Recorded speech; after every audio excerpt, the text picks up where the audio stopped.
అందరికీ నమస్కారం.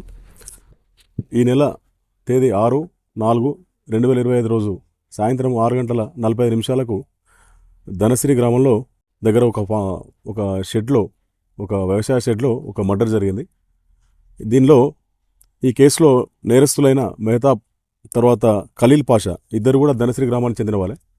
వీళ్ళు ఆ రోజు సాయంకాలం ఈ 6:45 ఆ ఫామ్ హౌస్లో, ఆ యొక్క షెడ్లో షేక్ అక్బర్ అలీ, తర్వాత అతన్ని ఇప్పుడు చనిపోయిన వ్యక్తి అబ్బాస్ అలీ, తర్వాత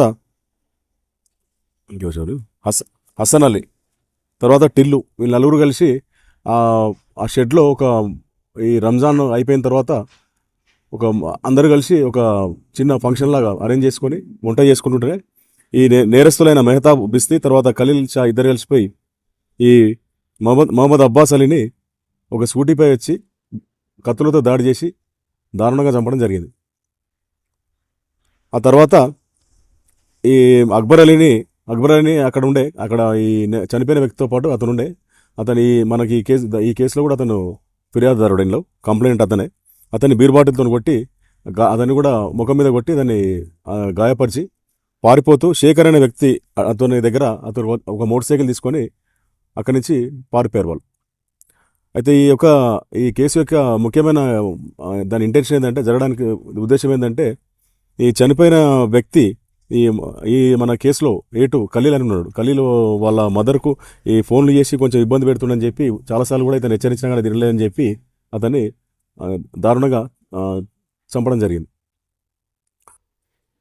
తర్వాత ఈ కేసులో 6వ తారీఖు రోజు పుక్కట్నగర్లో వాళ్ళిద్దరు నేరస్తులు అక్కడ ఉంటే మన పోలీసు వారు రైడ్ చేసి పట్టుకోవడం జరిగింది ఇద్దరిని కూడా.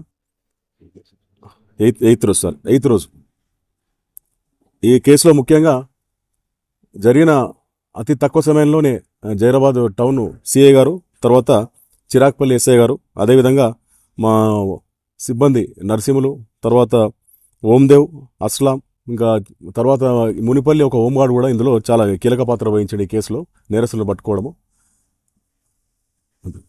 ఈ ఎయిర్ పిస్టల్ ఇది చూసే బెదిరించారు మన మోటార్ సైకిల్ మీద పోతున్న వ్యక్తిని.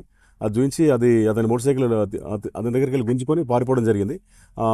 ఈ కేసులో వాడిన స్కూటీ ఒకటి, మోటార్ సైకిల్ ఇక్కడ ఉన్నాయి, రెడ్ బైక్.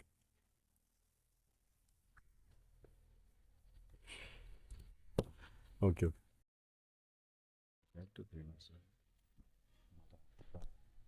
ఇదేదో ఒకసారి చూద్దాం. ఇది పిస్టల్ హైదరాబాద్లో షాప్ ఎక్కడ అమ్ముతారు? First time